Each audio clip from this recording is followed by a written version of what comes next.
Yeah, so thanks a million again for both speakers for providing those presentations. Like you can see here, Ollie had given a presentation on how to generate your online presence as an early career professional, and I'm sure you can give a bit about your background, Ollie, as well, like you already have on the slideshow.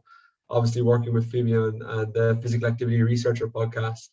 So yeah, some useful tips, and I have that on the next slide. So if Gabby wants to change. So yeah, some of the key learnings I took, and Ollie, feel free to come in after this and add to it. But yeah, so the first big thing that jumped out for me from your presentation was yeah, that you want to generate attention for yourself, which can be sometimes a little bit uncomfortable, and that might be a question that somebody might ask: is how do you get over that when living in a slightly uncomfortable trying to generate attention for yourself? But yeah, you highlighted a lot about the importance for connecting with people through those different social media platforms, and that a quote you use was, "You don't have to be great to start, but you have to start to be great," which I really liked. And the fact that you said that it's a long process, and that don't think you're going to be, you might not be great at the beginning, but if you practice, you get a little bit better at how to present yourself online and how to generate some attention through your online platforms. The second thing you noted was for people that want to try and generate an online presence, not to focus only on how to promote themselves, but how they can add value for others through their online presence. So that might be, and you mentioned things like sharing of job opportunities, sharing things like the early career network events or activities that might help others. So I liked that idea as well. And then the next step was you mentioned branding is important, and try to find 3 to 5 words that you want people to know you for, or what you want to be known for. And then, like I said a second ago, the last thing was that you mentioned that it is a long game, and you don't just or achieve a number of followers overnight. It takes time, but you learn by doing. And one of my favorite things that I say to students, which you said, was YouTube could be a very helpful friend for helping people understand how to do something on a social media platform or an online platform. So I thought they were some of my key learnings or highlights from your presentation. And I'd like to invite people to ask questions, but Ollie, I don't know if you want to come on and add anything else that I might have missed on. No, I think you got the good points from there. I think you referenced me correctly, and maybe just adding for this in-person thing that I think we are just used to meeting people in person, but I think the digital way of meeting people in distance can be as good or better in some other aspects. For example, for me, I don't really like the word networking, but for me, as I have been doing podcasts, I have really meaningfully connected with people. You know, we are talking 1 hour, having a nice chat, and people are really talking about what they are passionate about. I have been able to connect with people much better in this time when we cannot meet in person. If you are in a conference, you don't maybe meet the right persons because everybody's going around. You need to be physically in the same place at the same time. And usually people have things to do, but when you actually have time digitally to have a proper discussion, I think it can be better. So I wouldn't directly go that we need to meet more in person. I think the digital can be as good. We just need to find ways how to do it. We haven't learned it yet. That's great. Yeah, so I might jump in while we're giving people a chance to ask questions. And that is a great point, like Jasper saying about the fact that we can use the online platforms to speak to the right people and get connections with people. But I suppose I'll jump in with the first initial question, which is, how did you overcome that awkwardness at the beginning? Because it can be quite awkward. You almost feel that can be a bit annoying to be continually posting stuff on your social media or to try to promote whatever activities you're trying to advocate for or endorse. Yeah, so how did you overcome that awkwardness at the very beginning, or what would you say to an early career researcher who is potentially thinking of setting up a Twitter profile or engaging on some online activities? Yeah, I think I could tell about two kinds of awkwardness. One is like promoting yourself, and one is like staring at the lens of the camera and talking alone in an empty room to camera. I think there's two kinds of awkwardness in a way.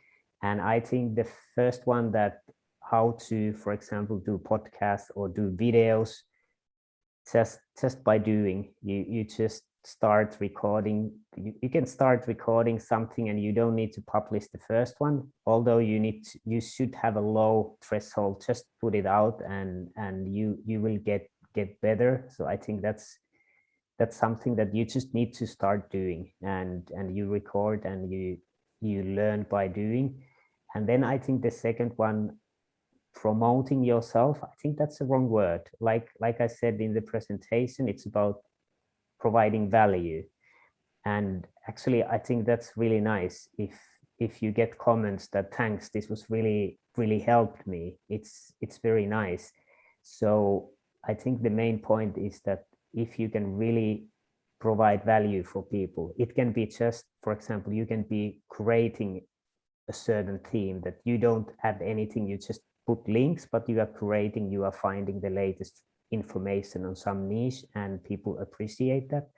Or you can be providing a platform where you interview people, or whatever it is. Just try to provide value somehow, and it actually becomes meaningful. You feel good doing it. So I think those are maybe the two main points, I would say. No, that's fantastic, really helpful. And to think about it, the two different types of awkwardness is a really helpful way of understanding the processes you've gone through with regards to providing value, but also trying to provide the video recordings, obviously, of yourself. And I like the idea of, yeah, the first version. I think if I ever watch anything of myself recorded, I tend to re-record it. Unfortunately, I can see a few people nodding their heads. I can see something coming into the chat, but yeah, Gabby, do you have anything to add, or Jasper or Andrea, because it is more of a panel, so if there is things that you want to come in and add about that, your own experiences, feel free to. Gabby, I don't know if you want to come in. I think I'll read the question. Yeah. Thank you so much again, Olli, for providing this presentation. And just for context, I can't even remember how many followers you have on Twitter, but I'm sure you remind me, but it is a lot, and that doesn't happen overnight. What would you say were some of the initial concrete steps that you took to not only, once you decided that you really wanted to grow your online presence? I think that is a decision that we have to actually make as researchers before we even do something, right? So for me, I try and promote people's work and get clever with hashtags, but I'm clearly not doing the right steps. But what were some of the initial concrete steps, rather than can you think back to when you first got started? What were some of the things that you started to tweet about? What were some of the initial podcast ideas that you had, and how did that change over time? How did you respond to the needs of what your listeners wanted versus what you thought you wanted to put out there? Yeah, that's a good question. So basically, for example, this Physical Activity Researcher podcast, it was actually not the first podcast I started. I started the podcast which had classic 7 episodes, and then we quit with my friend doing it. We didn't really know what we were doing. We didn't really know who our listeners was. It was called Active Office. I think it didn't really have a direction. So it was not good, and I had a co-host, so we had to arrange 3 different schedules, and it was just too difficult to do, too difficult to arrange. So I think that was a learning experience, first creating a bad podcast which didn't really work. And from that I learned that you really need to think, who is the listener, what kind of value you bring, and name the podcast in a way that people will really understand what is it about. So I think that's the first thing that failed first, and then kind of understood a little bit more about the process. And if you go and listen the first recordings of the podcast, they are absolutely horrible. The sound quality is it's horrible. So I think that's just about about starting, and then I think it's about consistency. Like you just keep doing it on a daily basis. And yeah, now there's quite a bit of followers, but it has taken like 2 years of consistent doing basically daily.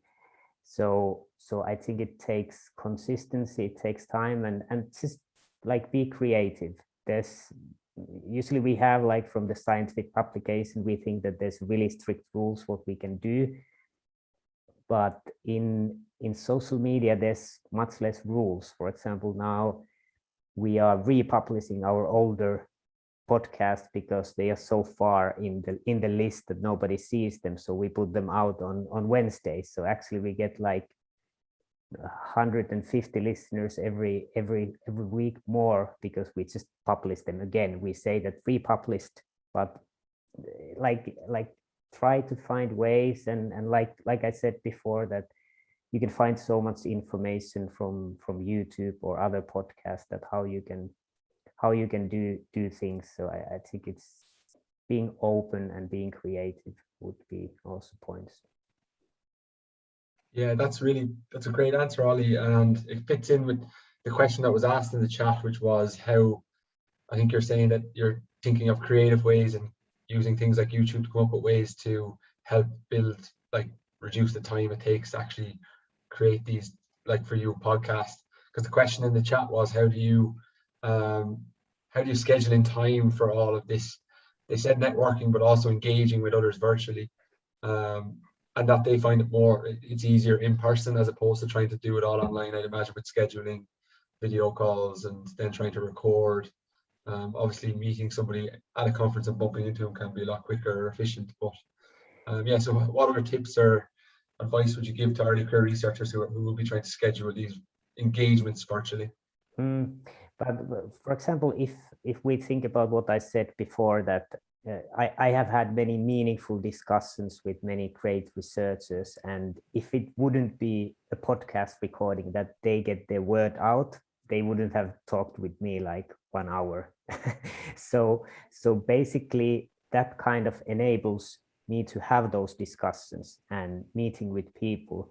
So for example, if you looking for a job, you work, for example, with the children's physical activity, why not start recording episodes about children's physical activity? You get to interview, you get to discuss with people, and those researchers get their word out, and you can get to know that you work in relation to children's physical activity, and you can add to that.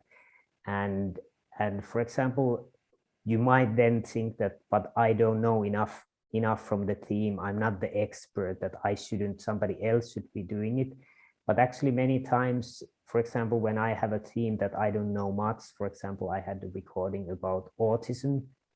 I didn't know much about autism, but I thought that our listeners don't know much either.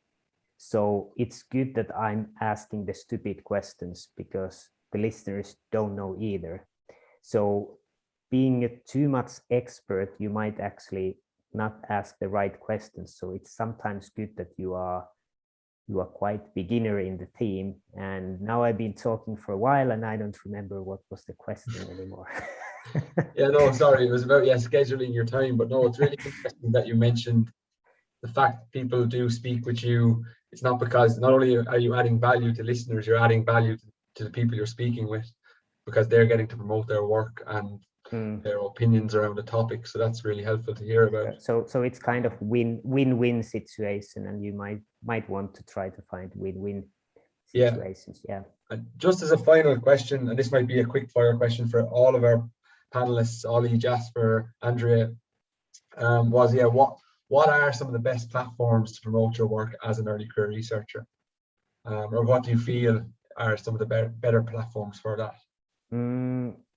That's a good question. I think it's something you are comfortable with, or you can get comfortable with. I think they are different, and of course people that you want to connect with should be there. And for example, it seems that researchers are in Twitter, but for example, our company, we would like to target, for example, personal trainers and physiotherapists, but they seem not to be in Twitter. They are probably in Instagram, and I don't know how to use it. I don't know how to do it. So I should probably learn the basics of it, but it works on the phone, and I'm slow writing on the phone, so I haven't got used to it too much. But I think it's something you find comfortable using, and where the people are. I would say that's my reply. Yeah, perfect. Yeah, no, so we'll be moving on to Andrea now. But yeah, just to say again, thanks a million, Olli. For those of you who haven't had a chance to look at the video yet, it's on the Whova app, and yeah, Olli gives more helpful tips on the video, and also you show how somebody could get engaged with the Physical Activity Researcher podcast through like even a webinar series. So yeah, really helpful, and you can go to that video to find out how you can potentially connect with Olli and ask more questions if needed. Yeah, if I can just make an advertisement here. So if anyone wants to make a mini series in our podcast, just email me at olli@fibion.com. So you can make like maybe 5 episodes of your theme, and you can probably have a better chance of finding a job or a good position. So just let me know. Yeah, and if Olli, if you want to add your email to the chat box, that would be really helpful. Yeah, so we're moving on to Andrea. So thanks a million again for providing a really in-depth overview of your career pathway, which provided lots, for me especially anyway when I watched it, provided lots of really good learnings to see where you started with regards to studying in medicine, and then going through all the different, there was maybe 11, 12 different steps in your road or your career pathway. But some of the key learnings I took from this, which we've already heard a lot about here, is to really foster those professional relationships and friendships, and enjoy working with the people you want to work with. That was a big thing that I saw throughout your presentation. You also mentioned that to start to think about, as an early career researcher, start to think about what you want to do and begin to identify how you can make that happen. So what career or continuous professional development might you need? And you gave us examples of things you done, like going to live in Brazil, learning English. So there was lots of like useful things that you noted you done in order to achieve what you wanted to achieve. But finally, yeah, the biggest thing for me was on one of your earliest slides, which was that the journey won't be straightforward, but don't be shy to ask questions, reach out to others, which I found really helpful, especially for me at an early career stage, that it doesn't seem as straightforward as it might have seemed when I started my PhD. So yeah, I don't know, do you want to come in and add anything else? Because obviously there was a lot in your presentation, lots of personal points and highlights from your career. Jed, do you want to jump on in? Thanks, Joey. Yes, well, thanks for this invitation, and hello, everyone. As an international student and professional, I just wanted to show you a little bit of my perspective. The most important thing, and you will see this in my presentation, was good professional relationships and friendships. Over all these years working in this field, you get to see that the field is not as big as you thought. So at some point, you will end up connecting with many people that are known by your peers, by your friends, by your mentors. So that is super important. Jasper mentioned that about I love the puppy and the coffee example, because that is something that you will find yourself thinking about when starting new collaborations and when going to new projects. I've been very lucky, I have to say. I'm super grateful and thankful for all the opportunities, but it hasn't been straightforward. Obviously, as you will see in my presentation, I have kind of tried and learned what is it that I like and what is it that maybe I didn't like so much. And obviously you stick with what you like, and you stick with the group and the network that makes you grow and that gives you the opportunities, but also that makes you happy. It's very important, and I agree with Jasper that you have to be happy in anything you do in your life, and this is the case for professional projects. And the other thing is not to be shy when you are an international student. Obviously, the language is every year. You have to practice, you have to learn English, you have to be keen to learn other languages and to visit other cultures. That is extremely important. And for us as early career professionals, English is critical. I mean, when you know the language, many opportunities will come.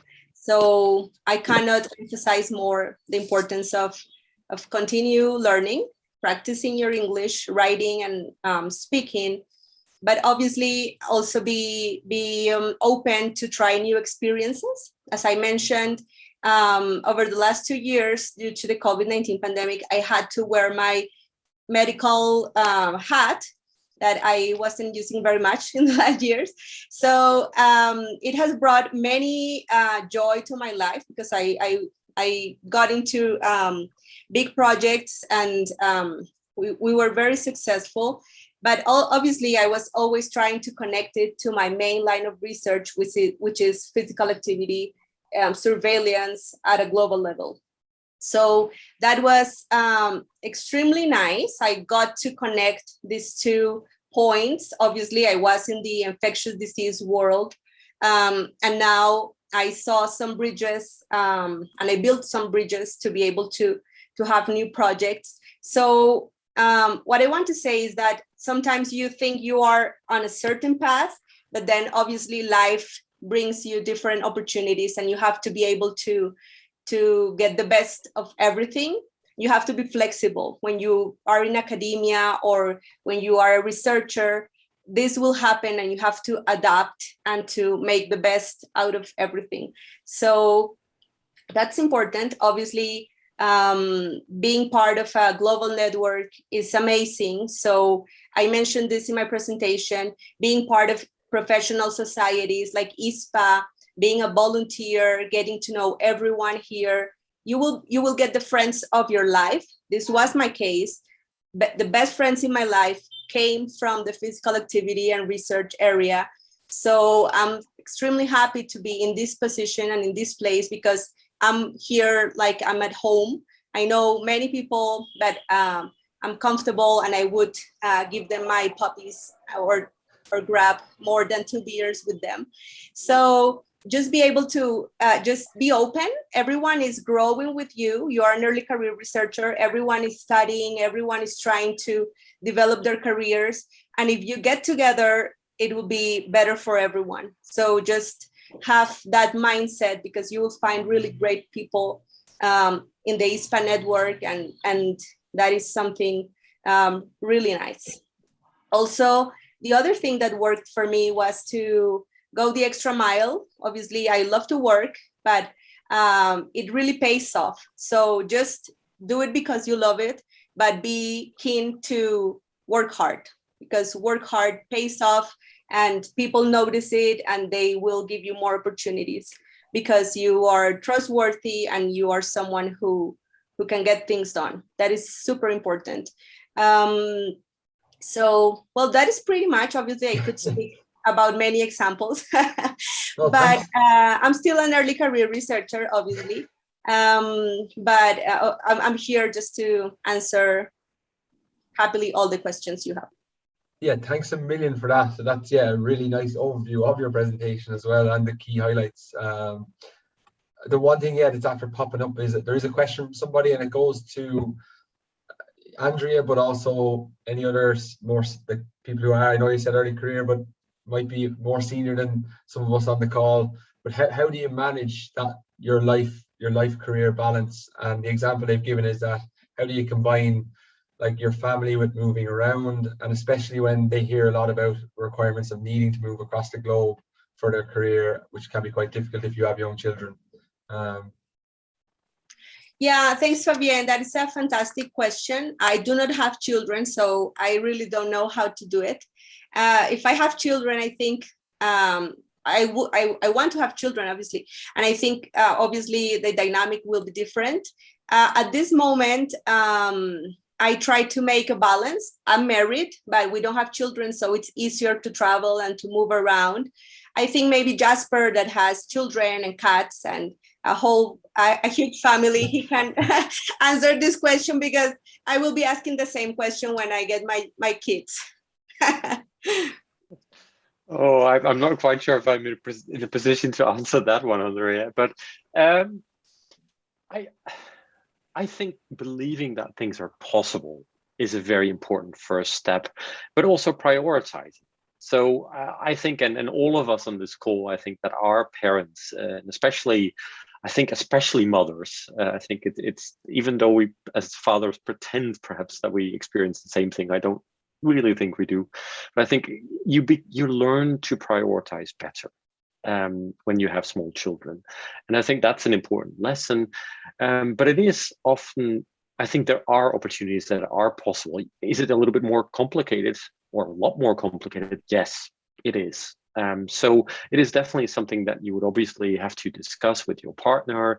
But in many countries, I know, for example, here in Denmark, a lot of workplaces will say, okay, well, you can take 1 or 2 months leave, unpaid leave, as a partner of someone traveling somewhere. So for some of our PhD students who go visit other countries for 2 or 3 months, quite often it's possible for their partner and their children to travel with them, because then an employer is quite flexible. But of course, that costs a lot of money to be able to do that. Not everyone will have the opportunity, but if you want to, it's possible.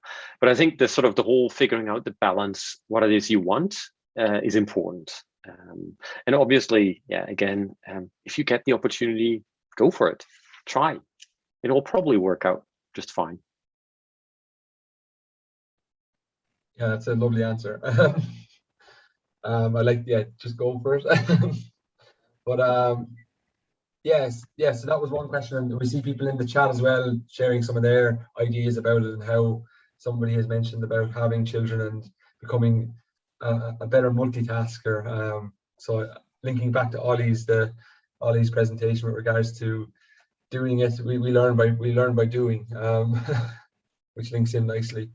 I don't see other questions yet, but I have a question for you, Andrea, which is, because from looking at your video and looking at all of the different work you were involved in, and coming from an early career stage myself, how difficult was it for you to not become, because you can tend to start to say yes to everything and then become overburdened with tasks. So how do you choose? I know you've answered it in one way, saying that it's the stuff you enjoy doing, but how do you learn to say no almost to some of the things, so that you have enough time to do the things you enjoy working on? Or have you had the chance to say no? Is another way of putting it, with all the work you're doing? As much as I like to say yes, I have had to say no many times in the last months, because and obviously Jasper and Gabby knows this, and all the time I'm saying, no, I'm super busy and I'm running all the time around and things like that. So what I do, and what has worked a lot for me, is that I have my agenda. I'm just going to show horrible typewriting, but I have my agenda and I have a to-do list. And then, like, after every week, I kind of reflect. So I see what is it that I got done. So that was important and part of my priorities. And which are the things that I always tend to put aside or to pass, like this is for the next week, and then for the next week, and then for the next week. So those are obviously the things that, as much as you want to do them, they are not your priorities. So those are the things that I start to kind of finishing, and then saying, okay, I'm not going to do this anymore, or I will go with this project until here. Or something that has worked is that I look for a replacement. So I look for a colleague that will be able to take my tasks and just try to make this transition, because obviously it's impossible to do all these things. And if you get new assignments or new work, you need to be able to deliver. So obviously I have had to say no, and some invitations I have had to decline. But then just what works for me is to do my list and to see which are the things I'm just putting aside frequently. Those are definitely not part of my main priorities, or maybe time is not enough to do all this stuff. So Yeah. I have to add a little funny story here. When I was a PhD student, I was sharing an office with 2 other PhD students, and all 3 of us were incredibly bad at saying no to things. We always wanted to say yes to everything. And I think that's probably a characteristic many of us on this call recognize. And then we had to force each other to become better to say no. So we had a competition. We were also quite competitive. So we had a competition, big poster on the wall where we had to tick off, and we could set 1 tick for every good opportunity we said no to. And then who, after a month, had the most good opportunities they said no to, got the prize, so to say. So I think also making this whole idea discussable, that you can sort of say, well, there will be more opportunities than you can say yes to. So yeah, figuring out which ones are worth it. And worth it, I don't necessarily mean from a career perspective directly, but more longer term. I think for me personally, one of the biggest eye openers was when I did a personality test a couple of years ago as part of a leadership development program. And that test revealed to me that the thing that gave me most energy during my work was thinking about the big picture, thinking the sort of the visionary long-term perspectives. While before that, I had always been very much concentrated on, okay, I need to get things done. I need to be very detail-oriented. As a quantitative researcher, very much trained to do that. But it wasn't actually giving me a lot of energy. So figuring out sort of what is it actually that drives you, that you get energy from, I think is one of those things you have to sort of figure out somewhere along your career. And that then really helps you later on to decide what to say yes or no to. Yeah, thanks. And Olli, I can see you want to come in. Yeah, I could add here that I like the idea of Scrum, SCRUM, Scrum. I don't know if you know it, but usually we have a task and then we want to do it in a certain way and the time varies. But in the Scrum, the idea is that you have a certain time and basically the quality of doing varies. So basically for me, it is that I need to have a podcast episode recorded every week. And if I become perfectionist, I absolutely have no chance of doing it. So I need to, in a way, I need to put down the quality or prepare less or just find ways to do it. And I think that works for many things, that you set up a time that, all right, now I have 15 minutes, I need to do this. And it usually you end up with something that's good enough. It's not perfect, but it's good enough. Like more time you give, more the task will take. So if you just kind of decide that this needs to be done now, and I have just this time, and you do it, you find ways to do it faster. So I think it's also forcing yourself to just doing good enough. Like I think most of my things are just barely good enough. In some people's opinion, probably not even good enough, but I can live with that. Yeah. No, thanks, Olli. That's again, yeah, and Jasper's after reiterating that learn when something is good enough, and I'm sure plenty of stuff is good enough based on you having followers, Olli. I'm pretty sure people think your podcast is good enough. Yeah, actually, I can share. I had a podcast recording this morning, and we had family visiting for 4 days, and the podcast recording was 9 in the morning, and everything was going wrong. My webcam didn't work, and I didn't have a single question for the podcast. I didn't have an intro written. I was about to think that I will cancel it, but I didn't. And actually it went well, and we recorded like 2 hours, and it was horrible preparation, but it still worked. Many people, I think, would have canceled it because everything was going wrong, but many times you can manage when you just do it in a way. Yeah. Yeah, no, thanks a million. Yeah, thank you all. And again, because I'll try and finish it up here because we'll have to go on to our general meeting. But you know, again, and I'm sure I'm speaking on behalf of Gabby and the rest of the Early Career Network. Like massive thanks to all of you for providing presentations and your insights, like to each of those questions, because it is really helpful hearing hearing somebody at more senior level even saying that it doesn't have to be perfect, because at an early career, I think, especially as a PhD student, you sometimes often struggle with, well, why can't everything be perfect? And I think somebody had asked a question, Fabienne, I think, had asked in the chat, if somebody does want to pick that up, what is your criteria for being good enough? If somebody wants to answer that in the chat box. But you know, we're going to move on. But I really want to thank, and Gabby, jump in if I forget anyone. But just want to thank Andrea, Olli, and Jasper for joining and for answering our questions and engaging with us and providing the presentations. I also want to thank the ISPAH organizing committee who worked with all of us to actually get the recordings up on time and set up this meeting and allow us to use the wonderful app for the polling and the questions. So thanks a million for that as well. I don't think I might, and of course our committee, who are extremely helpful and will be around for all of our kind of social meets throughout the Congress. But yeah, thanks a million to all you guys. And Gabby, if you want to jump back in, and if people can stick around for the general meeting, it'll be about 25 minutes. It'll be really helpful to hear your suggestions for what we can potentially do in the next year to support and help all of you early career people. Yeah, thank you again so much, just to echo what Joey said. And the organising team have been pulling lots and lots of long days, Darren and team, to get this together. So it's been really great to see everyone act so quickly and help us to get something together that was really meaningful. We really wanted to tackle these two topics specifically, I think, because sometimes we can get so in the weeds with writing a paper, writing a grant, you know, how so-and-so conducts their research, when a lot of these things that promote our soft skills, like interpersonal relationships and trying to find your actual calling, I feel like sometimes we forget to think about. So I just thought it was really great to have these topics discussed intentionally. And hopefully this gives people a good chance to think about their own career and their own path, and just know that there's people in ISPAH that will be there and that probably have done something similar who can relate to you. So thank you again so much. And we'd love it if you can stick around. If not, no problem at all.